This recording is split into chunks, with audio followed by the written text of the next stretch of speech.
Hi all, എല്ലാ കൂട്ടുകാർക്കും നമ്മളുടെ മറ്റൊരു പുതിയ വീഡിയോയിലേക്ക് സ്വാഗതം. ഇന്ന് നമ്മളിവിടെ വന്നിരിക്കുന്നത് നല്ല അടിപൊളിയായിട്ടുള്ള ഒരു ക്യാരറ്റ് കേക്കിൻ്റെ റെസിപ്പിയുമായിട്ടാണ്. അപ്പോൾ ഇതിന് മുന്നേ നമ്മളൊരു പ്ലം കേക്കിൻ്റെ റെസിപ്പി ഷെയർ ചെയ്തിട്ടുണ്ട്. അപ്പോൾ കണ്ടിട്ടില്ലാത്തവരൊന്ന് കണ്ടു നോക്കുക. അപ്പോൾ നമുക്ക് നല്ല ടേസ്റ്റി ആയിട്ടുള്ള ക്യാരറ്റ് കേക്ക് എങ്ങനെയാണ് തയ്യാറാക്കുന്നതെന്നൊന്ന് കണ്ടു നോക്കാം. അപ്പോൾ അതിനായിട്ട് ആദ്യം നമ്മൾ ഷുഗർ ഒന്ന് ക്യാരമലൈസ് ചെയ്തെടുക്കേണ്ടതായിട്ടുണ്ട്. അപ്പോൾ ഷുഗർ ക്യാരമലൈസ് ചെയ്തിട്ടാണ് കേട്ടോ ഞാൻ ക്യാരറ്റ് കേക്ക് ഉണ്ടാക്കുന്നത്. അതിനായിട്ട് ഏകദേശം ഒരു 4 ടേബിൾ സ്പൂണോളം ഷുഗർ ഇതുപോലെ ഒന്ന് ക്യാരമലൈസ് ചെയ്തെടുത്തിട്ടുണ്ട്. ഇനി ഇതിലേക്ക് നമ്മൾ നല്ല ചൂട് വെള്ളമാണ് കേട്ടോ ഒഴിച്ചു കൊടുക്കുന്നത്.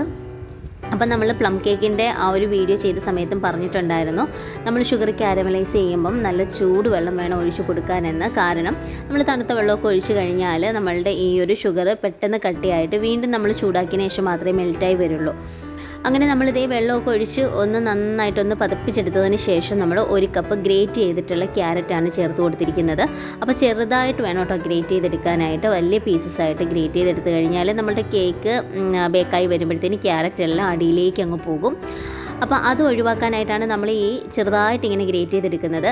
അങ്ങനെ നമ്മളിത് ഫ്ലെയിം ഓഫ് ചെയ്തിട്ടാണ് ക്യാരറ്റ് ഇട്ട് കൊടുത്തിട്ടുള്ളത്. അപ്പോൾ ക്യാരറ്റ് നമ്മൾ ക്യാരമലൈസ് അവിടെ ചെയ്തെടുത്തിട്ടുണ്ട്. ഇനി നമുക്ക് 1.5 കപ്പ് മൈദയാണ് വേണ്ടുന്നത്. 250 ml മെഷർമെൻറ്റ് കപ്പിന് 1.5 കപ്പ് മൈദ, 1/4 ടീസ്പൂണോളം baking soda, 1.5 teaspoon baking powder, പിന്നെ നമ്മൾ ഒരു പിഞ്ച് ഉപ്പും കൂടെ ചേർത്തതിന് ശേഷം 3 പ്രാവശ്യം നമ്മൾ ഈ ഒരു മാവ് നമ്മളൊന്ന് അരിച്ചെടുക്കുകയാണ് കേട്ടോ. അപ്പോൾ 3 പ്രാവശ്യം നമ്മൾ മാവ് ഇതുപോലെ ഒന്ന് അരിച്ചെടുക്കുമ്പോഴത്തേക്കിന് നമ്മളുടെ കേക്ക് നല്ല സോഫ്റ്റായിട്ട് വരും. അങ്ങനെ ഇതേ ഞാൻ ഏകദേശം ഒരു 3 പ്രാവശ്യം ഇതൊന്ന് അരിച്ചെടുത്തിട്ടുണ്ട്. അതിനുശേഷം നമ്മളൊരു സ്പൂൺ യൂസ് ചെയ്തുകൊണ്ട് ഇത് നന്നായിട്ട് തന്നെ ഒന്ന് മിക്സ് ആക്കി കൊടുക്കണം. അപ്പോൾ ഇനി ഇത് നമുക്കൊന്ന് സൈഡിലേക്ക് മാറ്റി വെക്കാം.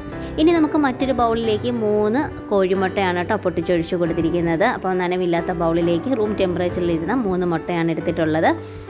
അപ്പോൾ നമ്മൾ ഈ 3 മുട്ടയും പൊട്ടിച്ചൊഴിച്ചതിന് ശേഷം ഒന്ന് ബീറ്റാക്കി എടുക്കുക.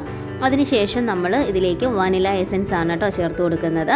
അപ്പോൾ ഇത് മുട്ട നമ്മൾ ബീറ്റ് ചെയ്യുന്നതിന് മുന്നേ വാനില എസൻസ് ഒഴിച്ചാലും കുഴപ്പമൊന്നുമില്ല. അപ്പോൾ ഞാൻ ജസ്റ്റ് ഈ ഒരു മുട്ടയൊന്ന് ബീറ്റാക്കി എടുത്തതിന് ശേഷമാണ് ഒരു 1.5 ടീസ്പൂണോളം നമ്മളുടെ വാനില എസൻസ് ചേർത്ത് കൊടുത്തിരിക്കുന്നത്.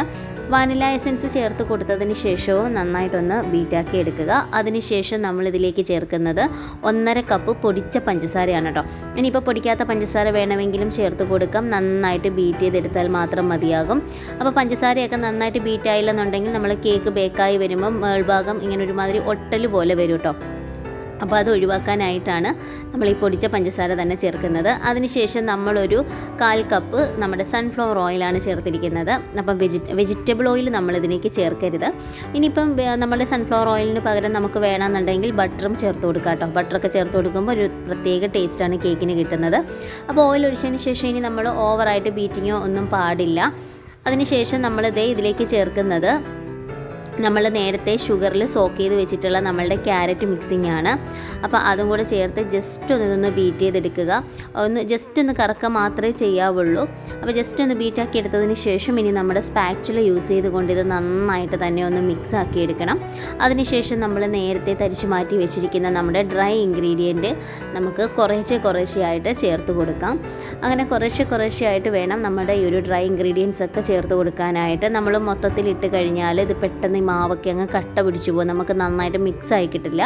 അപ്പോൾ ഓവർ മിക്സിങ് പാടില്ല. ഒരു കട്ട് ആൻഡ് ഫോൾഡ് മെത്തേഡിൽ വേണം ഇത് മിക്സ് ആക്കി എടുക്കാനായിട്ട്. ഇനിയിപ്പോൾ നിങ്ങൾക്ക് ഇതിലേക്ക് നമുക്ക് ഡേറ്റ്സ് ഒക്കെ ചേർക്കണം എന്നുണ്ടെങ്കിൽ ഡേറ്റ്സ് ഒക്കെ കുറച്ച് കുഞ്ഞായിട്ട് കട്ട് ചെയ്തിട്ട് കുറച്ചൊന്ന് മൈദയിലൊന്ന് കോട്ട് ചെയ്ത് വെക്കുക. അതിനുശേഷം നമ്മൾ ഇതിലേക്ക് ചേർത്ത് കൊടുത്താൽ നമ്മുടെ ക്യാരറ്റ് ആൻഡ് ഡേറ്റ്സ് കേക്കായി.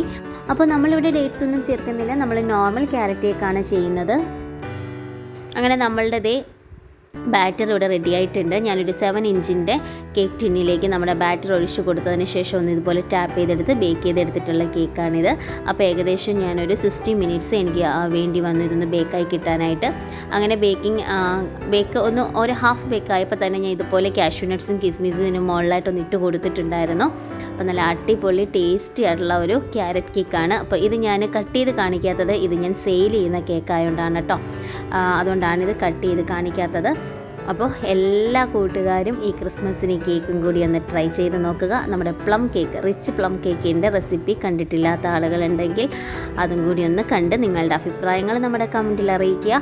അപ്പോൾ നിങ്ങൾക്ക് ഈ ഒരു വീഡിയോ ഇഷ്ടപ്പെട്ടിട്ടുണ്ടെങ്കിൽ ലൈക്ക് ചെയ്യാനും ഷെയർ ചെയ്യാനും അതുപോലെ നിങ്ങളുടെ കമൻറ്റുകൾ അറിയിക്കാനും മറക്കില്ലല്ലോ. ചാനൽ ഇതുവരെ സബ്സ്ക്രൈബ് ചെയ്ത് കാണുന്ന കൂട്ടുകാരുണ്ടെങ്കിൽ ചാനലിലൂടെ ഒന്ന് സബ്സ്ക്രൈബ് ചെയ്ത് സപ്പോർട്ട് ചെയ്യണേ. അപ്പോൾ എല്ലാ കൂട്ടുകാർക്കും happy Christmas and happy new year. നമുക്ക് മറ്റൊരു വീഡിയോയിൽ കാണാം. അതുവരേക്കും സൈനിങ് ഓഫ് റിൻസി.